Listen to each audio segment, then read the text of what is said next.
এখন বাজে 6:45 আর আমরা যাচ্ছি ঘুরতে, তাও আর টুকটুকিতে করে, গাড়ি দেবো না। কি মন চাইলো আমার বরের, ও টুকটুকি করে ঘুরতে যাবে। অন্ধকার, কিন্তু মানুষটাই অন্ধকার।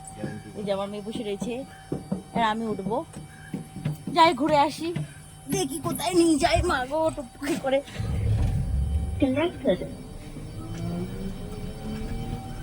ধর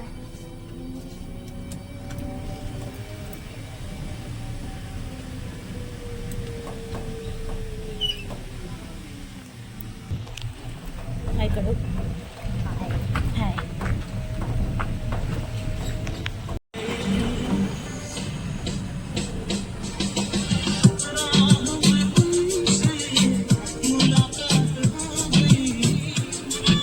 হ্যালো সবাইকে, সবাই কেমন আছো? আশা করি সবাই খুব ভালো আছো। আমি কিন্তু খুব একটা ভালো নেই, কারণ আমার শরীর খুবই খারাপ।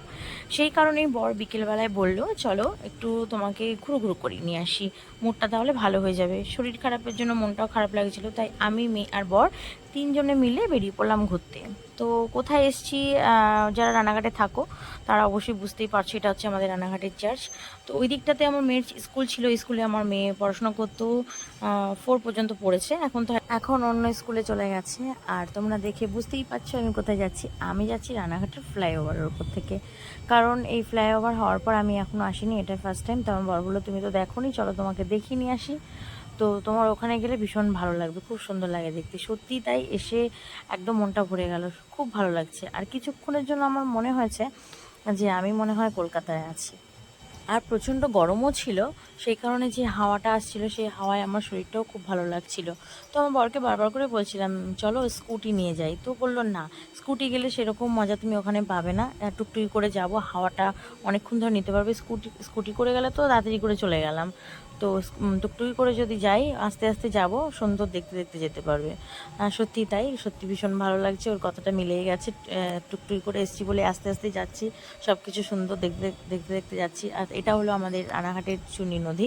মাঝে মাঝেই আমরা এরকম ঘুরতে বেরোই, তো মাঝে মাঝে আবার মেয়ে আসে না, ওর মুড, বাচ্চা মানুষ কখন ইচ্ছা করে কখন ইচ্ছা করে না, তো মাঝে মধ্যে আমরা দুজনে মিলেই আসি। তো এটা হলো চন্দনের চায়ের দোকান। দেখো রানাঘাটে যারা যারা আছো কম বেশি সবাই এই দোকানটা চেনো, আর এই দোকানে চা খেতে ভীষণ ভালো লাগে, ভীষণ ভালো বানায়।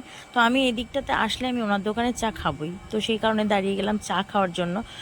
আর নিয়ে নিচ্ছি একটা বিস্কুট, এই দোকানের এই বিস্কুটটাও বেশ ভালো লাগে খেতে। মেয়েকে দিয়ে দিয়েছি একটা কুরকুরের প্যাকেট, ও বসে বসে কুরকুরে খাবে, আর আমি আর আমার বর দুজনে মিলে চা আর বিস্কিট খাবো। তো আর সেরকম কিছু খাওয়া দাওয়া করবো না, ও বলেছিল আমাকে কিছু খাওয়া দাওয়া করার জন্য, তো আমি কিছুই খাওয়া দাওয়া করবো না, কারণ আমার শরীরটা ভালো না, আগেই বলে দিয়েছি।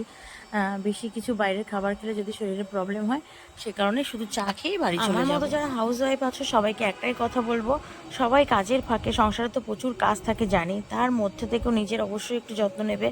আর সপ্তাহে একদিন করে ফ্যামিলির সাথে অবশ্যই ঘুরতে বেরোবে, তাতে কি হয় বাচ্চার মনও ভালো থাকে, নিজেদের মনও অনেক ভালো থাকে। সেই কারণেই কথাটা বললাম। তোমাদের সাথে কথা বলতে বলতে তো আমি বাড়িতে চলে এসেছি। তো আজকের ভিডিওটা এই পর্যন্তই, সবাইকে টাটা।